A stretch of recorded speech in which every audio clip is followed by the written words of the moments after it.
Hello everyone and welcome to this product presentation of the new and renovated local verifications environment. The local verifications environment allows us to perform the verification of a vast array of structural elements located in our structural model or as a standalone mode. In this case, we are going to take a look on the calculation of the floors option inside of the local verification environment.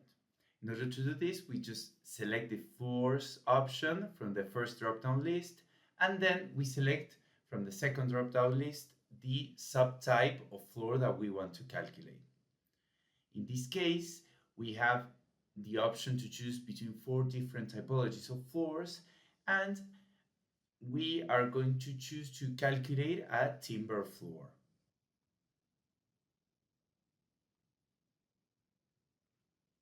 In order to calculate a new timber floor in a standalone way, we just click on the icon to create new item, and the window of the wooden floors is going to open up.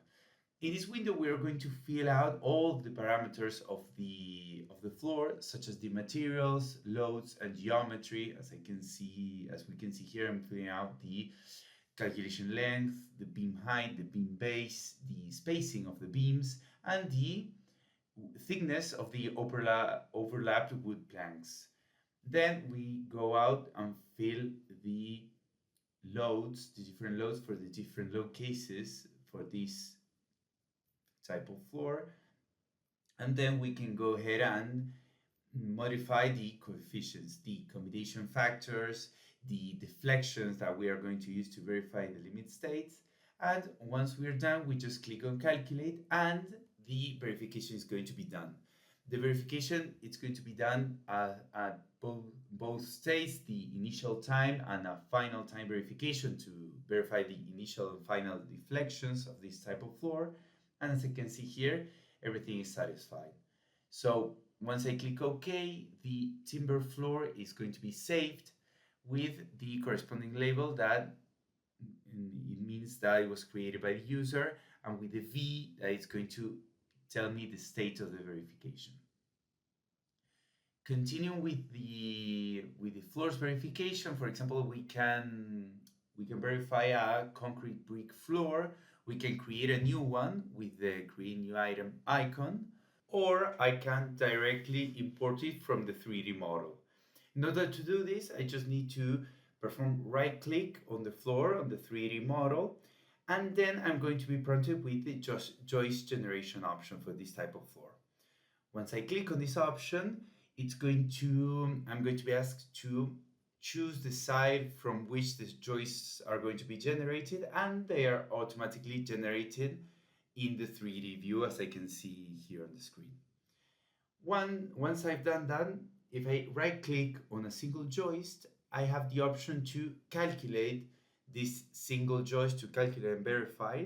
And what it's going to do, it's going to import all the loads from the structure environment.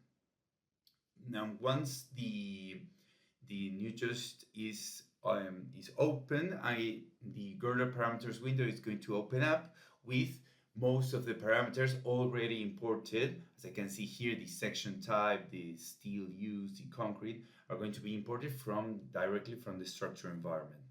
So I just go ahead and click OK to close the window.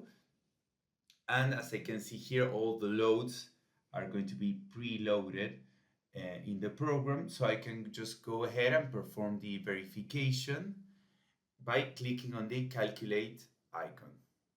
Once I click on calculate, after a couple of seconds, I'm going to see that the verification is going to be made. In this case, is not satisfied, hasn't been satisfied.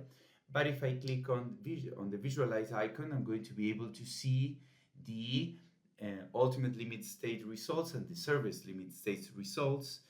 And I'm going to be able to know in further detail how the verification was not satisfied for this case.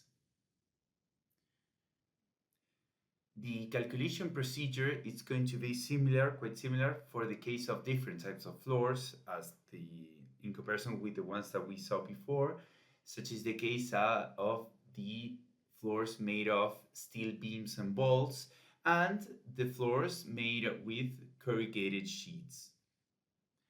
That's it for this presentation. Thank you everyone for your attention, and don't forget to follow us and subscribe to our YouTube channel to get access to our latest videos and tutorials.